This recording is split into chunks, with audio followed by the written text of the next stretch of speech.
तो स्वागत दोस्तों एक बार फिर से हमारे यूट्यूब चैनल पर। जैसा कि आप जानते हैं कि लोक शिक्षण संचालनालय मध्य प्रदेश द्वारा राष्ट्रीय उपलब्धि सर्वेक्षण 2021 का एक प्रैक्टिस पेपर चल रहा है, जो सेकंड चल रहा है। प्रैक्टिस पेपर फर्स्ट हो चुके हैं। तो आज हमारे पास विषय गणित का कक्षा 10वीं का एक प्रैक्टिस सेट है, जिसको हम सॉल्व करेंगे। साथ में हमारे पास आंसर भी होंगे। मैं आपको बताता भी रहूँगा कैसे सॉल्व होते हैं, कैसे क्या होता है। तो मैंने एक वीडियो बना दी है पहले से, 1 से लेके 35 तक मैंने एक क्वेश्चन की वीडियो बना दी है। मैंने एक वीडियो अपलोड कर दी है, प्लीज़ सबसे पहले उसको जाके देखें क्लीन। उसके बाद मैं अब 35 से लेकर अब मैं 70 तक एक और वीडियो बना रहा हूँ। ये पार्ट 2 है, वो पार्ट 1 था, ये पार्ट 2 है। चलिए बिना किसी देरी के शुरू करता हूँ। तो चलिए 36वें क्वेश्चन की ओर बात कर लेते हैं। मैंने 35 पहले बता दिया आपको, 35 तक मैं बता चुका हूँ। 36 से स्टार्ट करते हैं कि रोहन ने स्कूल के बाद शाम 4 से 8 बजे के लिए समय सारणी बनाई, जो नीचे दी हुई है। नीचे दी है पढ़ाई 2 घंटे और खेल 1.5 घंटे। बाकी के बचे हुए समय में टीवी देखना चाहता है। वह 4 से 8 बजे के बीच कितनी देर तक टीवी देख सकता है। वो आपका आंसर 36 का आंसर मैं बता देता हूँ। आपका आंसर हो जाएगा ए, 36 का आंसर हो जाएगा ए। चलिए आगे बढ़ते हैं। 37 का देख लेते हैं क्या है कि नीचे आलेख में दिखाया गया है कि 5 बच्चों के पास कितने पोकेमोन कार्ड्स हैं। पोकेमोन कार्ड्स हैं 5 बच्चों के पास कितने पोकेमोन कार्ड्स हैं। तो क्या है, ये आपका ग्राफ है, उसके हिसाब से है कि बीना और दिया के पास कुल मिलाकर कितने कार्ड्स हैं। दोनों के पास बताना है आपको। 37 का आपका आंसर हो जाएगा सी, 400 कार्ड्स हैं। चलिए आगे बढ़ते हैं। 38वां, इनमें से कौन सी परिस्थिति में एक चतुर्भुज समांतर चतुर्भुज होगा। इन सबको आपको पढ़ना है, उसको बताना है कि समांतर चतुर्भुज कौन सा हो सकता है। तो आपका आंसर सीधा हो जाएगा इसमें से, यदि उनमें समांतर भुजाओं की 2 जोड़ियाँ हों। समांतर भुजाओं की जोड़ियाँ होना चाहिए। 39वें की बात कर लेते हैं। अगर एक गोले की त्रिज्या 10 सेंटीमीटर है तो उसका कुल पृष्ठीय क्षेत्रफल कितना होगा। तो 39वें का आपका आंसर हो जाएगा ए, 400 पाई सेंटीमीटर स्क्वायर। 39 का हो गया आपका आंसर। 40 की बात कर लेते हैं कि 5 मैचों वाली एक क्रिकेट श्रृंखला में 4 मैचों में लक्ष्मण का औसत 42 रन था। 5वें में राहुल का औसत 37 था रन प्रति मैच था।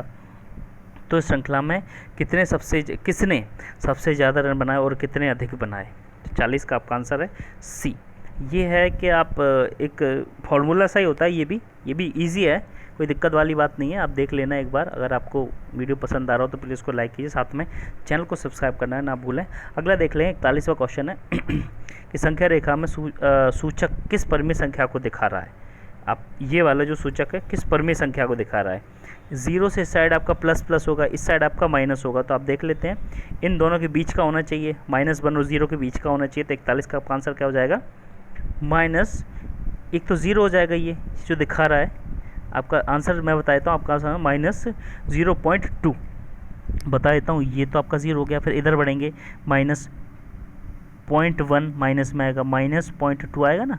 2 संख्या बता रहा है। तो ये टोटल कितनी हो जाएगी, 1 2 3 4 5 6 7 8 9 10। ये टोटल 10 है, ठीक है। ये टोटल 10 है, पॉइंट में 10 है। चलिए आगे बढ़ते हैं। अगले देख लेते हैं। 42 के नरेन साइकिल चलाकर एक जगह जाकर वापस आना चाहता है, जो उसके घर से 18 किलोमीटर दूर है। उसने तय किया है कि वह 12 किलोमीटर प्रति घंटा की गति साइकिल चलाएगा। साइकिल चलाने में जितना समय लगेगा उसके अलावा वह कुल 4 घंटे का विश्राम लेगा। मतलब 4 घंटे विश्राम भी करेगा, साथ में 12 किलोमीटर प्रति घंटे के हिसाब से उसको साइकिल भी चलानी है। तो अब आंसर क्वेश्चन है कि अगर उसे दिन में ठीक 1 बजे घर पहुंचना हो तो घर से कितने बजे निकलना पड़ेगा उसको। तो 42 से आपका आंसर है बी। आंसर इसका हो जाएगा सुबह 6 बजे निकलना पड़ेगा, तब उसको 1 बजे घर पहुंच पाएगा वो। ये भी इजी है। आप चाहते हैं अगर इसका फुल में वीडियो बनाऊँ फुल सॉल्यूशन के साथ, तो मैं आपको वीडियो बना के दूंगा। प्लीज़ कमेंट में ज़रूर बता दीजिए कि ऐसा करना है। आगे बढ़ते हैं। 41 की बात करते हैं कि नीचे ये आलेख दिया हुआ एक है, इसमें से 4 अलग अलग क्षेत्रों में पेंटालून्स की दुकानें खुली हुई हैं। ठीक है जी, पेंटालून्स की पश्चिम पूर्व दक्षिण उत्तर दुकानों की संख्या ये है। क्षेत्र ये दिए हुए हैं। भारत में विभिन्न पेंटालून्स की दुकानें। अभी क्या इसका आंसर क्वेश्चन आपको देखना है, उसके बाद उसका आंसर देखना है। इस आलेख के अनुसार पेंटालून्स की दुकानों के बारे में इनमें से कौन सा कथन सही है। इन दोनों के सही कथन बताना है आपको। तो 43 क्वेश्चन का आपका डी आंसर सही हो जाएगा। दक्षिण में दुकानों की संख्या उत्तर और पूर्व की दुकानों की संख्या की जोड़ से ज़्यादा है। देख लेते हैं क्या है सही है कि दक्षिण में, देख लेते हैं दक्षिण ये है, ये वाला दक्षिण में उत्तर और पूर्व की दुकानों की संख्या, उत्तर की देख लेते हैं ये हैं 5 और पूर्व की देख लेते हैं या 3, टोटल ये 7 हो रही हैं उत्तर और पूर्व की मिला के, और दक्षिण की कितनी हो रही हैं 8। जी बिल्कुल यही आंसर आपका सही है, डी आपका आंसर सही हो जाएगा। ऐसे आप चेक कर सकते हैं। 44 की बात कर लेते हैं। जब किसी संख्या को त्रिकोणीय ग्रिड के बिंदुओं द्वारा दिखाया जा सके तो उसे त्रिकोणीय संख्या कहते हैं। ये आपका पैटर्न दिया हुआ, आपका क्वेश्चन देख लेते हैं। क्वेश्चन क्या कहता है कि इसी पैटर्न में अगली त्रिकोणीय संख्या, जैसे कि ये बना हुआ है 3 से, फिर आगे बढ़ा दिए, इसके आगे बढ़ा दिए, ये बढ़ा दिए, फिर इसके आगे बढ़ा दिया, फिर हम इसके आगे बढ़ा देंगे तो 4 की जगह पे कितना हो जाएगा, 1 2 3 4 5 पॉइंट हो जाएंगे। देख रहे हैं आप, 5 पॉइंट हो जाएंगे। यहाँ भी इस साइड भी 5 आएंगे, इस साइड भी 5 आएंगे, ये आपके 5 बन जाएंगे, 5 5 हो जाएंगे। तो इसका आपका आंसर क्या हो जाएगा, 44 पे का आंसर हो जाएगा ए, 15 आपका आंसर हो जाएगा। 45 की बात कर लेते हैं।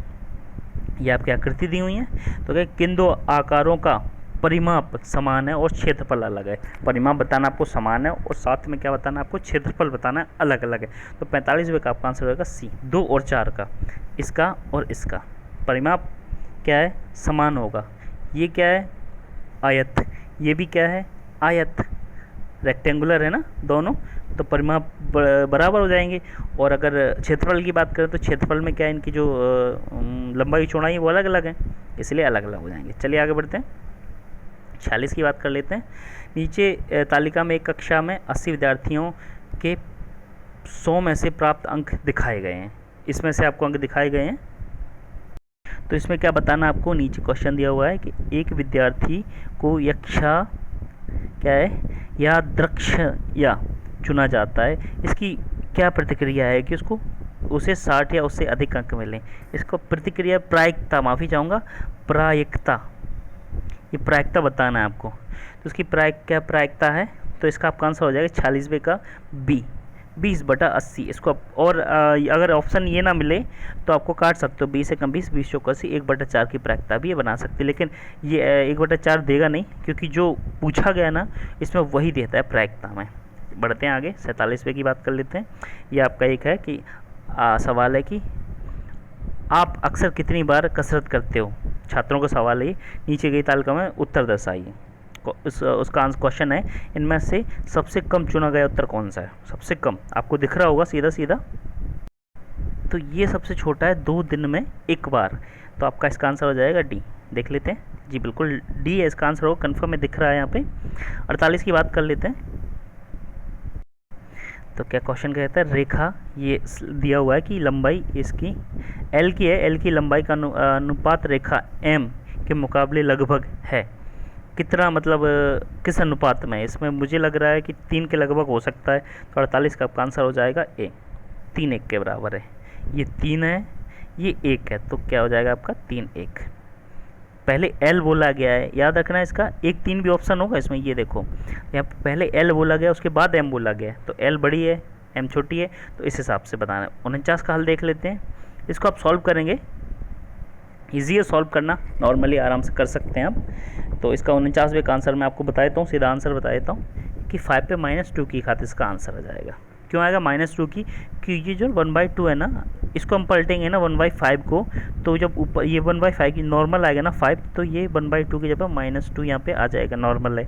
अगर ऐसे देखा जाए तो इसको पलटेंगे ना, ये पलटेंगे तब ये पलट जाएगा।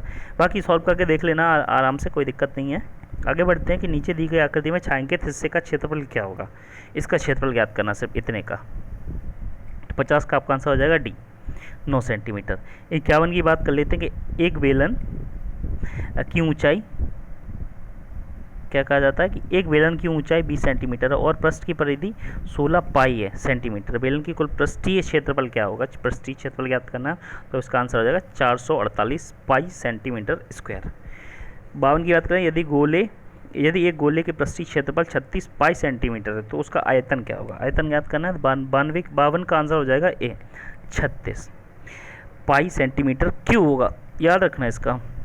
वहाँ स्क्वायर दिया है ना, तो आयतन यहाँ पे क्यों हो जाएगा।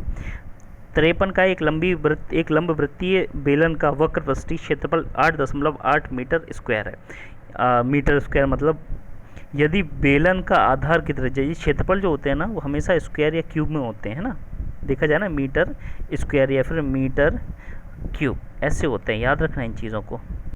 आगे है कि यदि बेलन की आधार की त्रिज्या 1.4 कितना मीटर है तो उसकी ऊंचाई क्या होगी, तो ये पाई बराबर 22/7 दिया हो जैसे एज यूजुअली नॉर्मल होता है। आंसर हो जाएगा आपका बी। देख लेते हैं 1 मीटर। 54 की देख लें, किसी शंकु की ऊंचाई और त्रिज्या क्रमशः 3.5 सेंटीमीटर और 3 सेंटीमीटर, मतलब 3.5 सेंटीमीटर और 3 सेंटीमीटर है। इस शंकु का आयतन क्या होगा, पाई का वही वैल्यू दे 22/7 या आपको उसको डिवाइड करेंगे तो पॉइंट में आ जाएगा। तो 54 का आपका आंसर हो जाएगा ए 33 सेंटीमीटर, वो भी क्यूब में, मतलब 3 जैसे स्क्वायर होता है और क्यूब होता है। 55 की बात करें, एक वृत्ताकार चकती की त्रिज्या 14 सेंटीमीटर तथा मोटाई 2 सेंटीमीटर है। 25 चकतियों को एक के ऊपर एक रख कर एक ठोस लंबवृत्तीय बेलन बनाया गया, मतलब कुल मिला के बात ये है, एक है चकती दूसरी ऐसे ऐसे रख के आपस में बनाया गया पूरा। तो क्या है कि इस प्रकार बने बेलन का वक्र पृष्ठीय क्षेत्रफल क्या हुआ, जबकि पाई बराबर 22/7 एक दिया हुआ है। तो 55 का आपका आंसर हो जाएगा सी। आप सॉल्व करेंगे आ जाएगा। आगे बढ़ते हैं, 56 की बात कर लेते हैं। एक समीकरण, ये अब एक क्या दिया हुआ है समीकरण, उसको क्या वास्तविकता बताना, वास्तविक व समान होंगे, क्या होंगे, मूल। तो 56 का आपका आंसर हो जाएगा डी, ये आपका आंसर हो जाएगा। 57 की बात कर लें, ये भी एक दिया हुआ है, उसमें क्या निकालना है, माध्य बताना है, इसके माध्य बताना है। 57 का आपका आंसर हो जाएगा बी, 2x का माध्य। 58 की बात कर लेते हैं, निम्न में से कौन सा कथन असत्य है, इसमें असत्य और सत्य देखना है कि ये सही है या गलत है। तो मैं आपको बता देता हूँ, 58 का सीधा आंसर हो जाएगी, प्रत्येक वास्तविक संख्या परिमेय संख्या होती है, वास्तविक संख्या परिमेय संख्या होती है। आगे बढ़ते हैं, अगले क्वेश्चन की ओर चलते हैं। 59 देख लेते हैं। यदि एक वर्ग का विकर्ण इतना है 4 और रूट में √2, 4√2 मीटर है, तो उसका क्षेत्रफल कितना होगा। 59 का आपका आंसर हो जाएगा सी, 16 मीटर स्क्वायर, क्योंकि यहाँ पे मीटर दिया हो ना और ये डबल दिया है। इसको हम कैसे लिख सकते हैं, 4 को 2 × 2 ऐसे लिख सकते हैं, एक और होगा 2, तो ये लिखा जाता है, इसलिए इसको हम 2 दूनी 4 है ना, माफ़ी चाहूँगा, ये होगा टोटल इसका वैसे 32 होगा, तो कैसे लिख सकते हैं हम, 4 × 4 × 2 ऐसे लिख सकते हैं, 4 चौको 16 दूनी 32। तो 4 ये पेयर बन गया, तो पेयर को हमने बाहर रख लिया, बाकी √2 बचा, तो ये आपका ये वाला है, तो इसका क्या हो जाएगा 4, ये बोला था मैंने आपको। चलिए 60 की बात कर लेते हैं। 60 का है कि 2 सिक्कों को एक साथ उछालना, यही प्रायिकता है। प्रायिकता कितनी होगी 2 सिक्कों को एक साथ उछालने के लिए, तो 60 का आपका आंसर क्या जाएगा सी, 1/4 हो सकती है। तो सभी चित्त प्राप्त, चित्त याद रखना, चित्त और पट्ट 2 होते हैं ना, सिर्फ चित्त निकालना अपने को। हम एक चांस क्या हो सकता है कि या तो चित्त आए है ना, या पट्ट आए, हेड टेल की बात करते हैं, हेड आए टेल आए, फिर या फिर टेल हेड आ सकता है, फिर यह हेड टेल आ सकता है, तो ये 4 आ जाएगा। लेकिन चित्त आना है मतलब टेल आना है, तो टेल सिर्फ एक ही बार आएगा और चांसेस कितने होंगे आने के 4 होंगे, इसलिए 1/4। जैसे ही 1 2 3 4 मैंने आपको बताया भैया, जैसे कि हेड टेल, हेड टेल या फिर टेल हेड, ये 4 आ गए, इसलिए हमने 1/4 ये रखा। और सिर्फ टेल आए या फिर सिर्फ हेड आए, तो हेड भी आएगा 1/4, टेल भी आएगा 1/4, सिर्फ अगर लिखा हो। तो यहाँ पे क्या लिखा है इसमें, एक को छालने पर चित्त प्राप्त होने की प्रायिकता होगी, सिर्फ बोला है ना चित्त, इसीलिए। 61 की बात कर लेते हैं। संख्याओं 5 16 21 23 7 की माध्यिका बताना है आपको। 61 का आपका आंसर हो जाएगा सी, 16। अब ये 62 वाक्य, sine 21 degree cos 69 degree plus cos 21 degree theta, और डिग्री बोलते हैं, और साइन 69 डिग्री, इसका क्या होगा, इज इक्वल टू क्या हो सकता है। तो 62 का आपका आंसर हो जाएगा सी, ये 1 के बराबर होता है अगर इनको सॉल्व करें तो। 63 की बात करें, यदि साइन थीटा बराबर 3/5 है, 3/5 है, तो कॉस थीटा बराबर क्या होगा। तो 63 का आपका आंसर हो जाएगा बी, क्या है 4/5। आगे बढ़ते हैं, कॉट 31 इसके किसके बराबर हो सकता है, कॉट का उल्टा क्या होता है, तो बता देता हूँ आपको, कॉट किसका उल्टा होता है, टेन का उल्टा होता है। या तो फिर अपन कॉट 31 डिग्री लिख सकते हैं, या फिर टेन 59 लिख सकते हैं। क्यों लिख सकते हैं 59, हमको कितना करना है, 31 देखना है, यहाँ पे ऐड होगा एक, तो ये कितना हो जाएगा 60 हो जाएगा, और ये कितना बचेगा 30, तो कितना हो जाएगा, टोटल डिग्री जो होती है ना, टोटल वो थीटा होता है ना, वो 90 डिग्री का होता है, कोई भी ले लो साइन 90। अगर हम इसको अलग अलग प्रकार से लिखेंगे तो हम ऐसे लिख सकते हैं, तो कॉट ये किसके बराबर होगा, 1059 के बराबर होगा। आगे बढ़ते हैं, 64 की बात कर लेते हैं। 65 की बात कर लेते हैं, सेक 60 डिग्री कॉस 30 डिग्री, सेक और कॉस, तो हम इसका आंसर बताऊँ मैं, 65 का आंसर होगा आपका √3। ये क्या है, एक सारणी होती है, सारणी को आपको याद करना होगा। नॉर्मल सारणी है, एक आपको लाइन याद करनी है मात्र। 0 डिग्री है, 30 डिग्री है, 60 डिग्री है, 90 है, ऐसे 45 है, 90 है, आपको याद करनी है। उसके बाद बिल्कुल क्लीन बता दूंगा मैं बना के कैसे बनाया जा सकता है ये सारणी डिग्री वाली। Sine cos tan, cos cosec और कॉट। साइन कॉस टेन और होता है ना ये कॉस कॉट कॉट कॉसेक और टेन, ये वाला। तो चलिए आगे बढ़ता हूँ। 66 की बात करते हैं। किसी वृत्त में एक चाप केंद्र पर 45 डिग्री का कोण बनता है। यदि वृत्त की त्रिज्या 14 सेंटीमीटर हो तो चाप की लंबाई क्या होगी? तो 66 का आपका आंसर हो जाएगा ए, 11 सेंटीमीटर। आगे बढ़ते हैं, 67 की बात कर लेते हैं ना। तो रैखिक समीकरण युग्म, इतना रैखिक समीकरण है और ये है, तो इसका क्या है, सॉल्व करेंगे तो क्या होगा? 67 का आंसर हो जाएगा डी के अपरिमित रूप के अनेक हल होंगे। इन दोनों को सॉल्व करेंगे तो अपरिमित रूप के अनेक हल होंगे, बहुत सारे हल होंगे। 68 की बात कर लेते हैं। ये बहुपद दिया तो शून्य का गुणनफल है। कौन सा शून्य का गुणनफल होगा? 66 का, 68 का, माफ़ी चाहूँगा 68 का। तो एक आपका आंसर हो जाएगा डी, ये -2/3। 69 की बात कर लेते हैं। यदि एक वृत्त की दो त्रिज्याओं के बीच का कोण 120 है, वृत्त की त्रिज्याओं की बात कर रहे हैं, तो इन त्रिज्याओं के सिरों पर खींची गई स्पर्श रेखाओं के बीच कितना कोण बनेगा? तो इसका आपका आंसर हो जाएगा 60 डिग्री का। चलिए आगे बढ़ते हैं, 70 की बात कर लेते हैं। की बात करते हैं तो एक ऐसा देख लेता हूँ, मैं थोड़ा सा बना के बता देता हूँ आपको। ऐसा है, एक वृत्त है जिसका ये केंद्र है, एक त्रिज्या ये गई है, एक त्रिज्या लगभग आपकी 90 हो जाएगा, तो 120 हो जाएगा। ठीक है, तो क्लियर कर देता हूँ। ये आपका वृत्त है, ये है, ये 120 दिया हुआ है। ठीक है, तो इन त्रिज्याओं के सिरों पर खींची गई ये जो कॉर्नर है ना दोनों के, लाइक ये है, एक ये है, एक ये, इन दोनों के बीच का ये वाला कोण, ये इन दोनों के बीच का कोण, रेखाओं का कोण है, इन दोनों के रेखाओं का कोण कितना होगा? 60 होगा ये। लास्ट क्वेश्चन की बात कर लें, 17 क्वेश्चन की, कि एक बेलनाकार बर्तन के आधार की परिधि 132 सेंटीमीटर है, उसकी ऊंचाई 25 सेंटीमीटर, इस बर्तन में कितने लीटर पानी आ सकता है? पाई का मान जब ये दिया हुआ तो 70 का आंसर आपका हो जाएगा सी। आप इसको सॉल्व करेंगे तो इसका आंसर यही हो जाएगा।